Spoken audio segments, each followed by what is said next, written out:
వేదికను అలంకరించవలసిందిగా కోరుతున్నాం.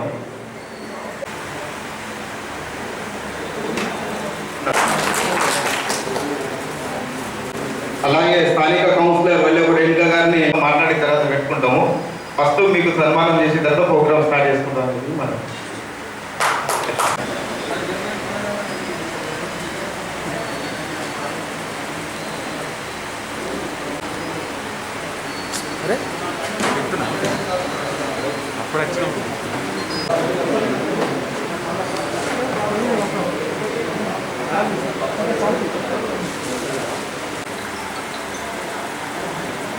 నేటి కృతజ్ఞత అభినందనోత్సవ సన్మాన సహిత జగిత్యాల పట్టణ ప్రథమ పౌరురాలు శ్రీమతి ఓవర్ రావణ్ గారికి, ఈ వార్డు కౌన్సిలర్ రేణుకా మొగ్లి గారికి, టీఆర్ఎస్ పార్టీ కుటుంబ సభ్యులందరూ కూడా పేరు పేరున స్వాగతం, సుస్వాగతం.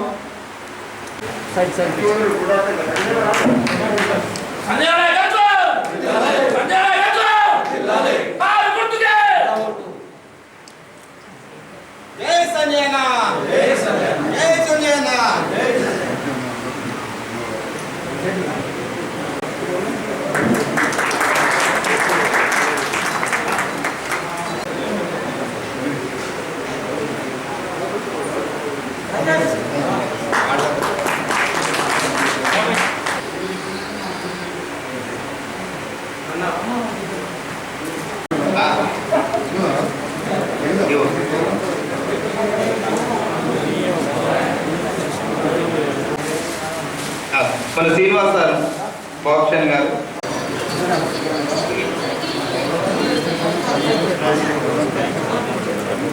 అలాగే తెలుసు సన్మానించగలరని మనవి.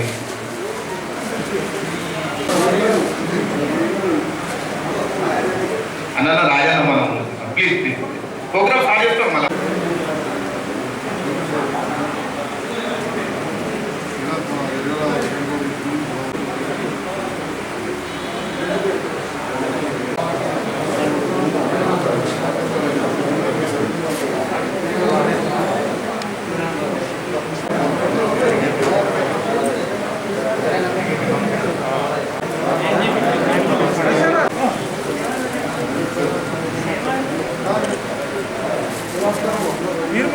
ఎంతో మా 7వ వార్డుకి ఎంతో శుభదినం అని చెప్పేసి అని మేము 7వ వార్డు తరపు నుంచి కౌన్సిలర్గా సార్కి ప్రత్యేకంగా కృతజ్ఞతలు తెలియజేస్తున్నాను. సార్, నేను మొట్టమొదలు ఎమ్మెల్యే గారి ఎలక్షన్ కంటే ముందు పార్టీలో చేరినప్పటి నుంచి ప్రతి ఎలక్షన్కు ప్రతి ఇంటికి తిరిగిన దానిలో నేను ఒకని సార్ కోసం కూడా మా వార్డు నాయకులతోటి సార్ ఏ ఇంటికి పోయినా కానీ 30 ఏళ్ళ నుంచి మాకు ఈ ప్రాబ్లమ్స్ ఉన్నాయి, మాకు లోన్ వస్తలేదు, మాకు పర్మిషన్ వస్తలేదు, మేము మా బిడ్డ పెళ్లి చేయాలంటే కష్టమవుతుంది, అసలు మాకు ఈ భూమి ఉంటుందా పోతుందా అనే ఒక భ్రమగా నిజంగా కూడా అట్లా 30 ఏళ్ళ నుంచి చాలా పెద్ద సీనియర్లు ఉన్నారు ఇక్కడ ఇల్లు కట్టుకున్న వాళ్ళు. తప్పకుండా అప్పుడు ఏమన్నామంటే ఇది మన స్టేట్ ప్రభుత్వం సీఎం గారి నుంచి కేటీఆర్ గారి అక్కడ కేబినెట్లో చేసేవలసిన పని సార్ దృష్టికి తీసుకెళ్తాం. తప్పకుండా ఖచ్చితంగా మీరు సార్కు సహకరించండి. ఒక్కసారి సంజయ్ సార్కి అవకాశం ఇవ్వాలని చెప్పేసి అని ప్రతి ఇంటికి తిరిగి ఆ రోజు మేము గెలిచినప్పటి నుంచి మా ఎలక్షన్లలో కూడా ఇదే మాకు ఫిట్ అయింది. కౌన్సిలర్ గారు మీరన్నా పట్టించుకోండి అంటే మేము గెలిచిన కానండి సార్ మీ వెంట చాలాసార్లు పడినాం సార్. మాకు 11 ఎకరాలలో దాదాపు 300 దాకా ఇళ్ళు పర్మిషన్ లేకుండా కట్టుకొని ఉన్నాం. ఆగ్రోస్ ముందు నుంచి మొదలు పెడితే గోవిందపల్లి వరకు, బీకేబీ ఫంక్షన్ హాల్ నుంచి మొదలు పెడితే బైపాస్ యువతల సంధి వరకు చాలా ప్రాబ్లమ్స్తో 44, 144, 140 సర్వే అని మీకు చాలాసార్లు విన్నపించుకున్నాం. మా మాట విని సార్ మాకు ఇంత పెద్ద ప్రాబ్లం సాల్వ్ చేసినందుకు జీవితాంతం మీకు నిజంగా సార్ ఎన్నిసార్లు ధన్యవాదాలు చెప్పినా తక్కువనే చెప్పి మీకు తెలియజేస్తాను. జోన్స్ విభజించడం జరిగింది. ఆ జోన్ పరిధులు ఎక్కడైతే జోన్ పరిధులు హద్దులు ఏవైతే ఉంటాయో మరి ఆ హద్దులంతా కొన్ని ఆంక్షలు ఉండే. రాయచంగుట్ట ఏరియా అయితే అక్కడ వ్యవసాయ భూమి, 7వ వాళ్ళు అయితే ఇది హాస్పిటల్ భూమి, తిప్పనపేట శివారు అయితే అక్కడ రైల్వే జోను. ఇట్లా చాలా కూడా జోన్లు విభజించి వాటికి మరి అనుమతులు ఉన్నాయి లేని కమర్షియల్ రెసిడెన్షియల్గా గుర్తించబడ్డాయి. ఇంతకుముందే మురళి గారు చెప్పారు, జగిత్యాల పట్టణంలో 26,000 ఇళ్ళు ఉన్నాయి. 26,000 ఇళ్ళల్లో దాదాపు 3,000 ఇళ్ళ వరకు ట్యాక్స్ అసెస్మెంట్ లేదు. ఎందుకు లేదంటే మరి వాళ్ళకి పర్మిషన్ లేదు. పర్మిషన్ లేక మరి ఇల్లు కట్టుకోవాలి, నివాసం ఉండాలి, వాళ్ళకు నీడ ఉండాలనే ఉద్దేశంతో కట్టుకోవడం జరిగింది.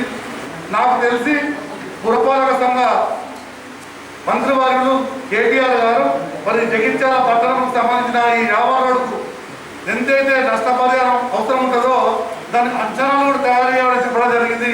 మరి దానికి సంజయ్ అన్న గారు మున్సిపల్ చైర్మన్ గారు కూడా చెప్పడం జరుగుతుంది. మరి ఇంత పెద్ద గొప్ప నిర్ణయానికి ఏదైతే ఈ జోనల్ ఈ పరిధికి సంబంధించిన ఈ డివిజన్ చేసి మాడిఫికేషన్లో కూడా సహకరించి జగిత్యాల పట్టణానికి, జగిత్యాల పట్టణ ప్రజలకు అందరికి కూడా న్యాయం చేసే విధంగా తీసుకున్న నిర్ణయానికి ఇటు ప్రభుత్వం ద్వారా కేటీఆర్ అన్న గారికి, ముఖ్యమంత్రి కేసీఆర్ గారికి, కవితక్క గారికి, ముఖ్యంగా మన జగిత్యాల శాసనసభ్యులు సంజయ్ అన్న గారికి, జగిత్యాల పట్టణ ప్రజల పక్షాన మరొకసారి కృతజ్ఞతలు, ధన్యవాదాలు తెలియ. సర్వే నెంబర్లు ఇంతకుముందు అగ్రికల్చర్ జోన్ కింద ఉండే ఆ 48 సర్వే నెంబర్లు అన్నింటినీ మన సంజయ్ అన్న గారు అగ్రికల్చర్ జోన్ నుంచి రెసిడెన్షియల్ జోన్కి చేంజ్ చేసినారు. దానికి సహకరించి చేంజ్ చేసినందుకు సంజయ్ అన్న గారికి, మున్సిపల్ చైర్పర్సన్ గారికి ధన్యవాదాలు. 18th వార్డు ఎడ్లగడ్డి ఈ దాదాపు ఒక 35 నుంచి 40 ఇయర్స్ నుంచి స్కూల్ జోన్లో ఉన్నది. వాస్తవానికి ఈ సమస్య నాకు తెలిసి మా వార్డు నుంచే పట్టణం అంతా తెలిసి ఉండాలి. ఎందుకంటే పోయినసారి మేము ఈ ప్రాబ్లం సాల్వ్ చేస్తామంటేనే మేము చైర్మన్ గారిని ఒప్పించడం జరిగింది. మేము ఎన్నో రోజుల నుంచి, దాదాపుగా ఇప్పటి నుంచి కాదు, దాదాపు ఒక 30-40 ఇయర్స్ నుంచి మేము దీని గురించి టెన్షన్ పడుతున్నాం. దాదాపు చాలా విలువైన ఇల్లు, 6 గుంటలలో ఉంటుంది ఆ ఇల్లు. తర్వాత నాన్న వచ్చి కన్సల్ట్ చేయగానే నేను చెప్పినాను, సరే ఇది ఒకటి స్కూల్ జోన్లో ఉంది, చాలా రోజుల నుంచి దీనికి ఇబ్బందుల్లో ఉన్నాము, తొందరలోనే ఇది కంప్లీట్ అవుతున్నాను. నాకు తెలిసి ఇది ఇప్పుడు మాదంటే ఏజ్ మేము 40 ఇయర్స్ లోపల వచ్చినాం కాబట్టి నడిచింది, కానీ భవిష్యత్ తరాలకు మాత్రం ఇది చాలా మేలు జరిగేది విషయం అని.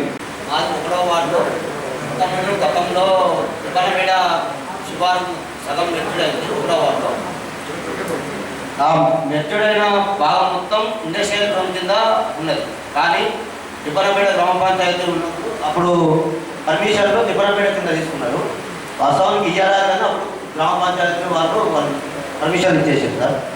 ఇప్పుడు ఉన్న మన Vidyapuri area school zone, industrial zone, railway zone కింద ఉంది సార్. వారికైతే ఒక్క ఇంటికి కూడా పర్మిషన్ లేదు.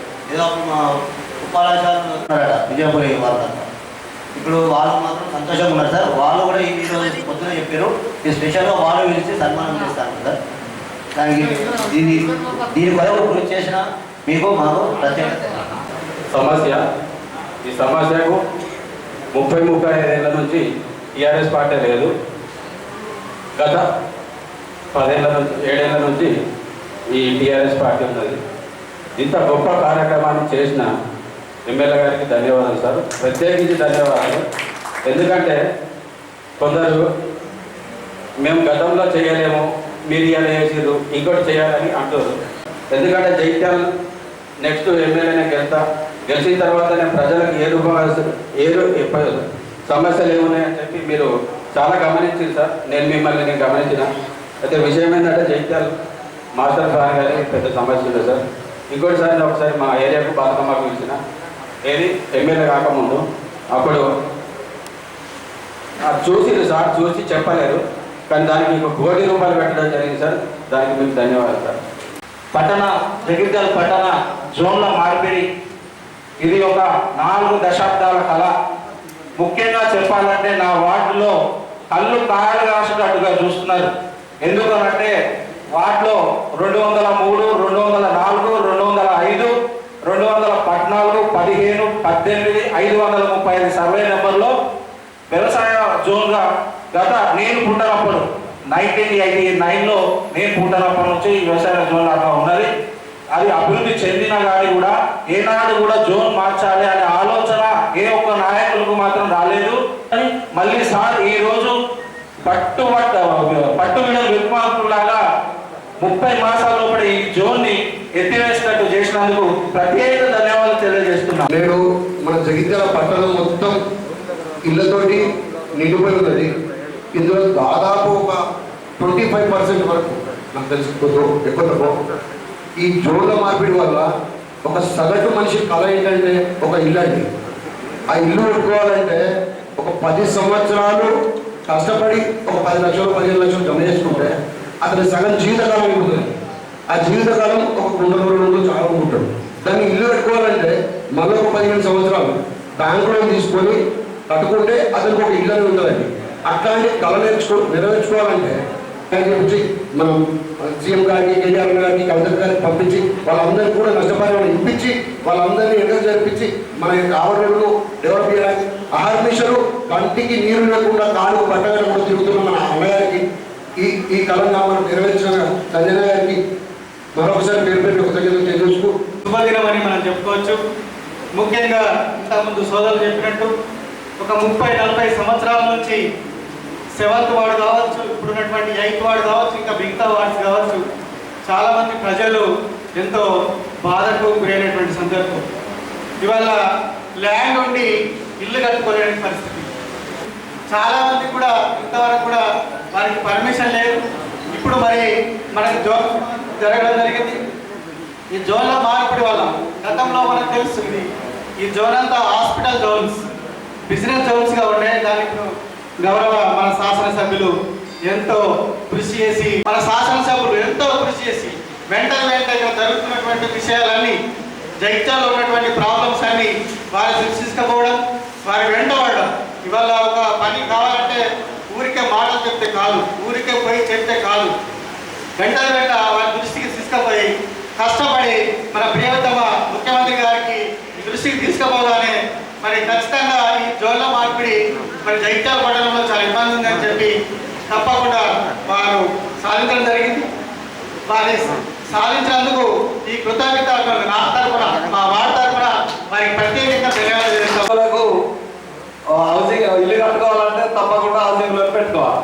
హౌసింగ్ లోన్ కూడా ఎందుకు పెట్టుకోవాలంటే ఇన్కమ్ ట్యాక్స్ కాకుండా, ఇది వాస్తవం. నేను ఫస్ట్ మరి కొట్టిన మండలం ఇక్కడ జాగా మన రంగగోపాల్ పక్కకే జాగా లక్కీగా బయటపడ్డా. నేను మా పక్కకి ఇల్లు కట్టుకుంటాను. ఇక ఆయన తిప్పలు చూడు, ఆయన సింగపూర్లో ఉంటాడు. ఇంతవరకు ఆయన పర్మిషన్ రాలేదు. మేము ఎప్పుడు చెప్తూ ఉంటాము, 30-40 సంవత్సరాల జగిత్యాల పట్టణం ప్రజల చిరకాల కళ అని. అది నిజంగా ఇంత ఆతృతగా ఎదురు చూస్తున్నారు, ఇంత దైన్యమైన పరిస్థితులను అనుభవిస్తున్నారని వారి మాటల్లోనే ఇప్పుడు మనం విన్నాము. ఎందుకంటే అసలైతే ప్రతి 20 సంవత్సరాలకు ఒకసారి మాస్టర్ ప్లాన్ అనేది చేంజ్ చేస్తూ ఉండాలి. కానీ 1989 నుంచి కూడా 40 సంవత్సరాలుగా కూడా అలాంటి చేంజెస్ ఏమీ లేవు. మొత్తం తప్పుల తరగగా మారిపోయి ఉన్నది. పట్టించుకున్న నాదుడే లేడు. మరి మా కౌన్సిల్ ఏర్పడిన తర్వాత సంవత్సరం లోపే డిసెంబర్లోనే తీర్మానం తీసుకొని కేవలం 50 రోడ్ 100 feet మాత్రమే కాదు, zonal changes, change of land use తీర్మానం తీసుకొని పంపించడం జరిగింది డీటీసీపీకి. మరి సంవత్సరంన్నరలోపే జీవో నెంబర్ 94 విజిట్ కూడా విడుదలైంది. మరి నిన్ననే మనం చూస్తూ ఉన్నాం, గత పాలకులు, గత నాయకులు ఒక ప్రెస్ మీట్ పెట్టి మాట్లాడారు 4 సంవత్సరాల ముందే చేసేది ఉంటాయని. మరి 40 సంవత్సరాలుగా ఏ నాయకులు పరిపాలిస్తున్నారు, ఏ కుటుంబ సభ్యులు, ఎవరి కుటుంబ సభ్యులు మున్సిపల్ని ఏలుతున్నారు, మున్సిపల్ పాలకవర్గంగా ఉన్నారో వారే ఒకసారి ఆత్మవిమర్శ చేసుకోవాలి. మరి అప్పుడు ఎందుకు చేయలేకపోయారు? అన్ని చేతిలోనే ఉన్నాయి కదా. ఎమ్మెల్యే గారు ఉన్నారు, మున్సిపల్ చైర్మన్ గారు ఉన్నారు, అన్ని వాళ్ళే ఉన్నారు, అన్ని పదవులు వారికే ఉన్నాయి, మినిస్టర్గా ఉన్నారు, ఇలా అన్నీ ఉన్నాయి పదవులు. చేయాలనుకుంటే ఎన్నో చేయొచ్చు. ప్రజల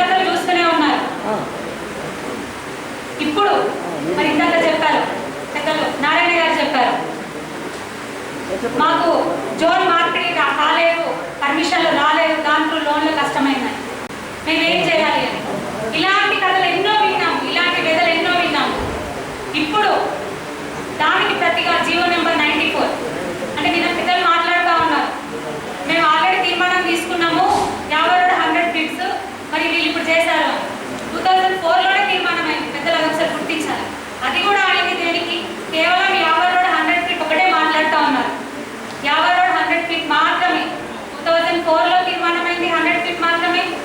మొన్న వాళ్ళు తీసుకున్నది, వాళ్ళు నిన్ను చూపించేది కూడా 2004 తర్వాత తీసుకున్నది 100 ఫీట్ మాత్రమే వారు ఒకటి మాట్లాడుతూ ఉన్నారు. కానీ 50 రోడ్లో కూడా వాళ్ళకి తెలియని చాలా చేంజెస్ ఉన్నాయి. ఇలా ప్రతి ఒక్కటి చూసుకుంటూ వెళ్తే ఎన్నో పెద్ద పెద్ద సమస్యలు ఉన్నాయి. ఇందాక చుక్క నవీన్ గారు మాట్లాడారు, మాజీ చైర్మన్ గారు ప్రాతినిధ్యం వహిస్తున్న వార్డు నుంచి. అంటే అక్కడ మొత్తం స్కూల్ జోన్ అని ఉంది, పర్మిషన్ రాని పరిస్థితి. 14 జోన్ల ప్రపోజల్స్ అంటే ఆషామాషి కాదని గుర్తుకోవాలి. మరి ఇందాక మాట్లాడాడు మొదలైన చెప్తూ ఓన్లీ మా వార్డులోనే 3000 పర్మిషన్ల కోసం అల్లాడిపోయారు అన్నారు. 1989 నుంచి 2019 అంటే మేము వచ్చే ముందు వరకు గత ప్రభుత్వం ఇచ్చిన పర్మిషన్లు కేవలం 4000 మాత్రమే. అఫీషియల్ కేవలం 4000 నుంచి వాళ్ళు ఇచ్చిన పర్మిషన్లు కేవలం 4000. సంవత్సరం నరలో మేము ఇచ్చినవి 1100 పర్మిషన్లు. ఇదే ఒకసారి ప్రజలందరూ ఆత్మవిమర్శ చేసుకోవాలి. అక్రమ కట్టడాలు అంటూ, ఇల్లీగల్ కన్స్ట్రక్షన్స్ అంటే ఏవో మాట్లాడుతూ ఉంటారు.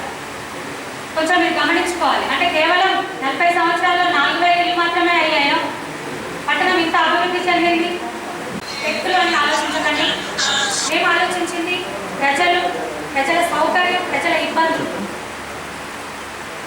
మరి కవిత గారు ఎంతో సహకరించి ముందుకు వచ్చారు. మొన్న కూడా 100 ఫీట్ చేస్తే మరి దానికి పరిహారం ఏంటి, ఎలా చేద్దాం అనే దాని గురించి కూడా మొన్న రీసెంట్గా కూడా సంజయ్ అన్న గారితో నాతో కూడా డిస్కస్ చేయడం జరిగింది. ఎలా చేద్దామని గౌరవ మున్సిపల్ శాఖ మంత్రివర్యులు కేటీఆర్ అన్న గారిని కలిసినప్పుడు కూడా ఆ ప్రపోజల్స్ అందించడం జరిగింది.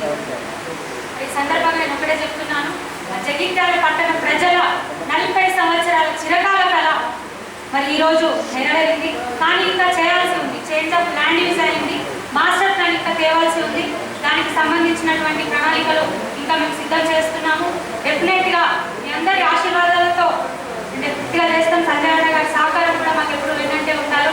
మరి ఈ సందర్భంగా కూడా గౌరవ మున్సిపల్ శాఖ మంత్రివర్యులు కేటీఆర్ అన్న గారు మరి ప్రత్యేక శ్రద్ధ వహించినటువంటి కవితక్క గారికి, మరి మమ్మల్ని ముందుకు నడిపించినటువంటి గౌరవనీయులు డాక్టర్ సంజయ్ అన్న గారికి, మా జగిత్యాల పట్టణ ప్రజలందరి పక్షాన, జగిత్యాల మున్సిపల్ కౌన్సిల్ పక్షాన ప్రత్యేక ధన్యవాదాలు తెలియజేస్తున్నాను.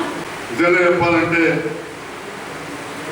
చాలా కష్టపడి సాధించి తెచ్చిన పని. మాట్లాడచ్చు చాలా మంది ఎన్నైనా ఎప్పుడో మాస్టర్ ప్లాన్ 1964-65లో మొదలుపెట్టి రామకృష్ణయ్య పంతులు అని చెప్పి ఇక్కడ మన 50 రోడ్డు ఉంటుంట పెద్ద మనిషి పద్మశాలి, అట్లనే ఇంకో రామకృష్ణయ్య పంతులు గాంధీనగర్ కౌన్సిలర్ ఉంటుంది. కాలంలో పాపం అప్పుడున్న పరిస్థితులు తీసి దీంట్లో 100 ఫీట్ల రింగ్ రోడ్ ఉండాలి, ఇవన్నీ ఉండాలి అని చెప్పి రకరకాల అప్పటి పరిస్థితిలో అసలు దీన్ని 100 ఫీట్లు అనలేదు, బయటకు తీసుకురావాలని చెప్పి గీయడం జరిగింది. ఈ రకంగా మాస్టర్ ప్లాన్ అప్పుడున్న పరిస్థితుల్లో బట్టి గీస్తే మట్టికి 89లో ఆమోదం తెలిపారు. అప్పుడు పరిస్థితి లేదు. ఇవాళ మనం కూర్చున్న హాలకు ముందర అంతా కూడా ఇక్కడ కాగితంలో ఉంది, ప్రభుత్వ స్థలం అని ఉండదు. 143, 145, 336 వాస్తవానికి ఇంచన్న ప్రభుత్వ స్థలం ఉంది, అక్కడ లేదు. 3 సర్వే నెంబర్ల ఉండవాల పరిస్థితి ఏది? పర్మిషన్ ఎట్లా వచ్చినా కట్టుకున్నోడికి తెలియాలి. ఎన్ని తిప్పలు పట్టడం వాళ్ళకి తెలుసు. ఇంతకుముందు చెప్పినట్టు పర్మిషన్లు లేవు, ఏం లేవు. ఇక్కడ దాదాపు 25,000 ఇళ్ళుంటే మనకు పట్టణం ఒకటికి 300 అయింది. పోయిన 40 ఇళ్ళు అంటే దగ్గర 12,000 పర్మిషన్లు ఉండాలి. 4,000 కట్టకపో ఏమన్నా ఇక తెలుసు కదా, పర్మిషన్ లేక కడితే ఎన్ని కథలు ఉంటాయో ఇదికెళ్ళి మీద దానిక పర్మిషన్ లేక కట్టి పర్మిషన్ ఉండడానికే కథలు నడుతున్నాయి. తలకాయ పట్టుకుంటున్నాం మేము ఇప్పటికి కూడా. మున్సిపల్ అధికారులను మాట్లాడడానికి సాగుతున్నాం. మా చైర్మన్ గారు ఉత్తరం రాసింది, నేను అందరినీ తీసిపారని వాళ్ళ పుస్తకాలు దిగినాక అటువంటిగా పర్మిషన్ లేని కట్టాలంటే ఎన్ని గంటలు పోవాలి, ఎన్ని జరపాలి, అది పరిస్థితి. ఇప్పుడు కొంచెం స్ట్రిక్ట్ చేసి ఇట్లా 18 నెలల 1100 పర్మిషన్లతో మరి ఈ సందర్భంలో ఈ జోన్ల మార్పిడి అనేదాన్ని ఒక కొత్త డ్రామా అన్నట్టు నిన్న పెద్దలు జీవన్ రెడ్డి గారు ప్రెస్ మీట్ పెట్టి మాట్లాడారు. జీవన్ రెడ్డి గారు అంటే నాకు వ్యక్తిగతంగా గౌరవం. అప్పుడు నేను 1989లో ఓటేసాను, ఉన్నమానే చెప్తున్నాను. 89లో నా ఓటేసి ఆ తర్వాత గారికి వేసిన ఉన్నట్టు చెప్తున్నాను. కానీ వారు చదువుకున్న వారు, ఒక మంచి న్యాయవాది, మంత్రిగా చేసారు. వారికి అపారమైన అనుభవం ఉంది, చాలా అనుభవం ఉంది. వారికి అన్ని తెలిసి తెలియనట్టు మనందరూ కూడా ఏం తెలవనట్టు నేను ప్రెస్ మీట్ పెట్టాను. ఎంత పెట్టిందంటే ఈ హావర్ రోడ్డు మేము 2017లో తీర్మానం ఇస్తే చేయలేదు. ఈ 4 నెలల ఎంత నష్టమా, ఎంత కష్టమా, కవితమ్మకు పేరు వచ్చేది రాకుండా అని చెప్పి చదువుతునికి ఎక్కడ లేని ప్రేమ. అసలు కవితమ్మ ఓడిపోవడానికి కుట్రవాడిని వాళ్ళు కాంగ్రెస్ బీజేపీ వేసి అలా వాడాలంటే 25 ఓట్లు రాలి కాంగ్రెస్ అంటే వాళ్ళు 2 ఓట్లు కూడా వేసుకొని మాట్లాడుతున్నాం. కవితమ్మకు మాకున్నది ప్రేమ. ఇదే యావర్ రోడ్డు ఇది రాకముందే, మరి ఎంత చేయాలి? దాదాపు మనం 100 ఫీట్లు చేయాలంటే ఒక 3000 మీటర్లు చేయాలి. దాంట్లో 1000 మీటర్లు ప్రభుత్వ స్థలాలు అని చెప్పి దానికి 4 కోట్ల రూపాయలు శాంక్షన్ చేయించి, చాలా మందికి ఇవన్నీ చేసినట్టు తెలుస్తుంది. కూసేపాటు 4 కోట్లు శాంక్షన్ చేయించి మనం ఇలా చూస్తున్నాం. పార్క్ దగ్గర, ఫైర్ స్టేషన్ దగ్గర, ఫారెస్ట్ ఆఫీస్ దగ్గర, RDO office, court, government hospital, ఇటు ఓల్డ్ ఏజ్ స్కూలు, అక్కడ ఉమెన్స్ డిగ్రీ కాలేజ్, అవన్నీ గోడలు తీసేసి మళ్ళీ అక్కడ మోరీ కట్టి కరెంటు స్తంభాలు మార్చి ఆ గోడలకు మళ్ళీ గోడలు కట్టి ఆ గోడలకు మంచి రంగులు వేసి ఈ కార్యక్రమం చేస్తున్నారు. ఇంకా అక్కడ రోడ్డు కూడా వేయాలి. ఇది నేను కవితమ్మ కూర్చొని మాట్లాడుతున్న పని. అది మరి ఇప్పుడు కాదు కదా, చాలా పెద్ద పని. మాస్టర్ ప్లాన్ చేంజ్ చేయాలంటే అంటే నేను అవకాశం ఉందంటే మనం చేస్తామంటే ఒక తెల్ల కాగితం మీద మేడమే గీసి ఇచ్చారు. మేడం కూడా ఇలా జ్ఞాపకం ఉందో లేదో, మేడమే నాకు తెల్ల కాగితం మీద మన అన్న ఇట్లుంటే ఇట్లా జరిపినప్పుడు నైనంతా రోడ్డు ఇదైతే జరిపేద్దామన్నా, జరిపేది జరుపుతారు, బట్టే జరపకూడదు. జరిపిన సందర్భంలో ఒక మంచి డ్రైన్ అదే మోడల్. ఇవాళ చూడండి, ఎవరు ఇప్పుడు కొత్త కట్టిన డ్రైన్స్ ఇంత మంచి ఎక్కడ డ్రైన్లు కట్టిన ఇదివరకు చూసిరా అట్లా డ్రైన్ మంచి కట్టుండి ఫుట్పాత్ పోల్ స్టేజ్ చేసి అట్లే రోడ్డు వేసిన కాడికి మొత్తం చేయాలంటే ఈ 1000 మీటర్ల కోసం ఆ కాంపౌండ్ వాళ్ళు దానికి టెండర్ పెడితే దాదాపు 4 కోట్ల రూపాయలు. ఈ పైసలు లేని టైంలో కాంట్రాక్టర్లను పట్టుకొని పనులు చేయిస్తాము. అప్పుడు దేశయాత్ర చైర్మన్ అప్పుడు ఇవాళ 2004లో మరి దీని సంగతి ఎందుకు మాట్లాడారు? 2006లో మంత్రి అయ్యింది కావాలి. వారి ఇంట్లో కూర్చుంటే ఉండే, వాస్తవానికి వాళ్ళ ఆఫీస్లో కూర్చుంటే వారికి పిఏలు, పిఎస్లు, ఓఎస్డీలు, తర్వాత రహదారుల శాఖ మంత్రి. ఇది 2004లో మున్సిపల్ తీర్మానం అయింది. సతీష్ అని ఇలా కౌన్సిలర్ ఉన్నప్పుడు సత్యం కంటే ముందే. తర్వాత వాళ్ళు కూడా కమిటీ చేశారు. మరి అప్పుడు ఎందుకు చేయరు? తోటి మొత్తం చేయాల్సి ఉంటుంది. బట్టిగానే ఏదో టైం పాస్కి ఎంత కలవది. ఒక 50 రోడ్డు గీయాలంటే ఇన్ని గిద్దలు గీయాలి, ఏది ఏ జోన్ ఉన్నదని ఏర్పాటు చేయాలి. అట్లనే ఇది machine compound area, Vijayapur area survey number వేస్తూ చేయాలి. ఇది కుమ్మరివాడ ఉన్నదే పవన్వాడ. అసలు ఎక్కడ అంటే కుమ్మరివాడ అంటే పవన్ కొన్నాళ్ళ గార్డెన్కి ఎదురుందంతా. ఇంతకుముందు చెప్పి సర్వే నెంబర్ రోడ్కి పిల్లగాడు కొత్తోడు 2004, 2005 చెత్త కార్ఖాన అంతా అదంతా కుమ్మరివాడ పబ్లిక్, సెమీ పబ్లిక్ అన్నది. అంటే ఎవ్వరికి పర్మిషన్ రాక సగధరకు అమ్ముకున్నాడని చెప్పి ఇప్పుడే ఇవాళ మొత్తం క్లియర్ చేసి పారేసినాం. బొత్సలు క్లియర్ చేసినాం. దోమ మార్పిడి అనేది ఎంత కష్టం పట్టిందనేది ఇప్పుడు ఈ ముందటి ఏరియా ఉంది. సర్కార్ జాగా ఉన్నది, ఇంచాల సర్కార్ జాగా ఉందా?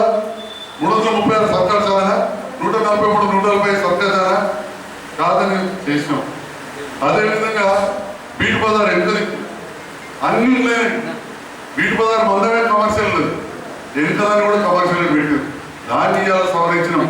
ఒకటి కాదు, రెండు కాదు, తిప్పనపేట ఏరియా అది కాదే కథ మొత్తం ఇండస్ట్రీ గీత గీసింది రైల్వే ట్రాక్టర్ మీద ఉన్నదా? ఎప్పుడో సర్వే చేసిందంటే అలా గీసారు. ఆఖరి మన డైరెక్టర్ ఫోన్ చేసి కలెక్టర్ గారు చెప్పినట్టు మరి 120 సర్వే నెంబర్లు సరిగ్గా చేసి పంపాలంటే ఇక్కడ రెవెన్యూ డిపార్ట్మెంట్కి ఎంత కష్టం. అదేవిధంగా మన మున్సిపల్ డిపార్ట్మెంట్, టౌన్ ప్లానింగ్ వాళ్ళకు, అక్కడ మున్సిపల్ రెవెన్యూ, మున్సిపల్ కమిషనర్ వాళ్ళది కూడా బాధ్యత. ఒక్క తప్పు పోతే రేపు ఇబ్బంది అవుతుంది. వాళ్ళు కూడా ఎంత శ్రమించారు, వాళ్ళకు కూడా నేను ధన్యవాదాలు తెలియజేస్తున్నా. ఇక్కడ మున్సిపాలిటీలోని జూనియర్ అసిస్టెంట్ నుంచి మా డిఎంఏ సత్యనారాయణ సార్ వరకు హృదయపూర్వక ధన్యవాదాలు తెలియజేస్తున్నా. ఇది వడ్డీ కాలేదు సార్, వడ్డీ కాదు. ఇవాళ రాష్ట్రంలో ఇంత పెద్ద ఎత్తున మార్పు చేర్పు చేసి జరిగిన మున్సిపాలిటీ జగిత్యాల మాత్రమే అని చెప్పి గౌరవ మంత్రి కేటీఆర్ గారు మొన్న సుమన్ గారు తండ్రి చనిపోతే మెట్పల్లికి వచ్చిన సందర్భంలో మిగతా ఎమ్మెల్యేలకు వాళ్ళకి చెప్పిన సంజయ్ అన్న పని చేసుకొచ్చుకున్నారు. మరి ఎట్లా రావాలంటే ఇంత పొడవు తిరగాలన్న అదే విడిచిపెట్టి ఇవాళ మనం చేసాం, ఇవాళ మనం చేసాం ఆ పని. దానికోసం ఎంత కష్టమో ఆ నాయకుడికి తెలుసు. మంచి ప్రాతినిధ్యం వహించారు. ఆ బిల్డర్ ఎవరు చేద్దాం అనుకున్నారో దురదృష్టవశాత్తు ఇవాళ లేడు అన్న. అంటే ఈ రకంగా జగిత్యాల పట్టణంలో ఎన్నో ప్రాబ్లమ్స్ ఉండేవి. మొన్న అడవ లక్ష్మణ్ గారు బిల్డర్ ఈ లేఅవుట్ గురించి అడిగితే చెప్తాడు, లేఅవుట్ రావాలంటే ముందు మనకు 30 ఫీట్లో 40 ఫీట్లో రోడ్ ఉంటే ఆటోమేటిక్ అప్రూవల్ వస్తుంది. కానీ ప్రతి కాడ గొంతు నొక్కేసినట్టు మొదటిగానే 10 ఫీట్లు 20 ఫీట్లు 15 ఫీట్లు అయిపోయాయి. నువ్వు అప్రోచ్ రోడ్ చూపించాలంటే చూపించే పరిస్థితే లేదు. ఇలా కోయిపేటలో మా సత్యం నెత్తి పడుతున్నా కానీ ఆ కిందకి డీడీసీపీ లేఅవుట్ రాదు. దీనికి కారణం ఎవరు అని చెప్పి నేను సూర్య ప్రశ్నిస్తున్నా. గత పాలన నిర్లక్ష్యం వల్ల ఈ పట్టణం చెడిపోయింది. ఇప్పటికైనా మేము కార్యక్రమం తీసుకొచ్చినాం. దీనికి ప్రజలు కూడా సహకరించాలి. 50 రోడ్లు తను చెప్పిండు 200 ఇల్లు కూలగొట్టాలి. పట్టినేనా గరీబ్రాలు వాళ్ళకి ఇల్లు కూలగొట్టాలంటే కూలగొట్టి వాళ్ళు చూస్తారు. అది చట్టం ఉంటుంది. ఎక్కడెక్కడో మల్లన్న సాగర్లా వ్యవసాయ భూములు పోతే ఇక్కడికి వెళ్ళి జీవన్ రెడ్డి గారు పోయి ధర్నా చేసి వచ్చిండు. చచ్చిపోయిన వాళ్ళ మీద కేసులు తెచ్చిండు ప్రాజెక్ట్ ఆపదానికి ఇల్లు. ఇది వాస్తవం. చచ్చిపోయిన వాళ్ళ పేర్ల మీద కేసేసి ప్రాజెక్ట్ ఆపమని ఈ విషయాన్ని టీవీలలో చూసారు. ఎక్కడ మల్లన్న సాగర్ పని ఆపడం నన్ను ఇక్కడ జగిత్యాల అడ్డ గొడవనిస్తారా? ముందోటి మాట్లాడతారు, వాడిని లేపి కొడుపై స్టే తెచ్చుకోమంటారు. కాబట్టి అది చేయాలంటే కూడా ఒక ప్రణాళికాబద్ధంగా చేయాలి. కేటీ రామారావు గారు మాకు ఆదేశించారు. ఇప్పటి నుంచి ఒక అధికారి కూడా వచ్చారు. సర్వే అవుతున్నది. అలా కొంత చిన్న ఉంటే ఎవరికైనా డబుల్ బెడ్రూమ్ ఇద్దామా, ఏదైనా స్థలం ఇద్దామా, మరి స్థలం వీడియోలో కొంత కంపెన్సేషన్ ఎట్లు ఇవ్వాలి, ఇవన్నీ ఆలోచనలు కూడా చేస్తున్నాం. మరి ఇప్పుడు మీ అందరూ తెలిసి కరోనా అనేది నెత్తి మీద ఉండి తడిసి పోపడైపోయింది. జీతాలు ఇచ్చే పరిస్థితే ఎంతో కష్టంగా ఉందని నేను ముఖ్యమంత్రి గారు చెప్పారు. హాస్పిటల్ మెయింటెనెన్స్ ఇవన్నీ కూడా ఉన్నాయి. కాబట్టి ఒక అడుగైతే మేము ముందరికి వేసినని చెప్పి మాకు సంతృప్తి ఉంది. మా ప్రతిపక్షం వాళ్ళు ఏమని అనుకోని ప్రజలు అర్థం చేసుకుంటారనే ఒక నమ్మకం ఉన్నది. ప్రజలకు ఎవరు పెద్ద కావాలన్నది అది తప్పకుండా జరుగుతుంది. టైం పడుతుంది. 40 ఏళ్ళ కింద ఇంకా సగం ఇల్లు అప్పుడే కానీ చేసుకుంటే ఏదో 30 కల్లా 60 చేసాం. అరే 100 ఫీట్లు కావాలని ఇప్పుడు కాదు, 1964-65 అవతలకెళ్ళి రోడ్డు ఫీట్ పెట్టాలి, 100 ఫీట్లు అయితేనే ఊరు బచాయిస్తుందని చెప్పారు. మీకు ఆలోచన అప్పుడు రాలేదు. ఆఖరికి బైపాస్ అంటారు. కెనాల్ పైప్ లైన్ పాపం చనిపోయి వారు మార్తి గారు పెద్దలు చీఫ్ ఇంజనీర్ వారు ఉన్నప్పుడు పైప్ లైన్ ఇచ్చారు. దేశాయన దాని మీద మున్సిపాలిటీ మెటల్ రోడ్ అయితే వీళ్ళు ఇంత డాంబర్ మోసారు. మరి అప్పుడన్నా దానికన్నా మొదటి చేయాలని ఆలోచన ఉండేనా? ఇప్పుడు మొత్తం కొత్తగా అవుతున్నాయి కదా, పెద్ద పెద్ద హోటళ్ళు వస్తున్నాయి, కాంప్లెక్స్లు వస్తున్నాయి. దాన్ని వ్యాపార కేంద్రం చేయాలి, 100 ఫీట్లు చేయాలని ఆలోచన చేసిందా? అది ఎంతకు గదే కెనాల్ 33-40 34 దాన్ని చేసే ఆలోచన మాకుంది. ఆలోచన తప్పకుండా చేస్తాం. ఆడ కట్టడం అందరూ కూడా దయచేసి సెట్ అయిపోయి కట్టుంది అని చెప్పి కూడా నేను బైపాస్ రోడ్లో నిర్మాణాలు చేయాలని కూడా మరొకసారి కొడుతున్నాయి. ఎందుకంటే మాస్టర్ ప్లాన్ పూర్తి స్థాయిలో మరీ అతి త్వరలో రాబోతున్నది. కాబట్టి అది తప్పకుండా దాంట్లో వస్తుంది. ఇంతకుముందు డిగ్రీ కూడా మాకు కొన్ని కావాలన్నా మార్పులు చేర్పు కూడా చేస్తాం. ఇంకేదైనా ఉంటే కూడా మా స్థానిక కౌన్సిలర్లకు అదేవిధంగా చైర్మన్ గారి దృష్టికి తీసుకొస్తే వచ్చే మాస్టర్ ప్లాన్లో ఇంకా మార్పులు చేర్పులు చేస్తాం. ఏదేమైనా రాష్ట్రంలో ఇంత పెద్ద ఎత్తున ఒక 120 సర్వే నెంబర్లు 14 జోన్ల మార్పిడి చేసిన ఘనత మాదని కూడా చెప్తున్నాను. కేటీఆర్ గారి కవిత గారి సహకారం ఉన్నది. అది నేను నిన్నవారు ప్రెస్ మీట్ పెట్టడం మాట్లాడి నేను మొన్ననే చెప్పిన నేను ప్రెస్లో కూడా ప్రెస్ మీట్ పెట్టకుండా ఇద్దరు సహకారంతో చేసినామని చెప్పి సహకరించిన ప్రతి వారికి కూడా మా ముఖ్యమంత్రి గారు కూడా ధన్యవాదాలు తెలుస్తున్నాను. Thank you.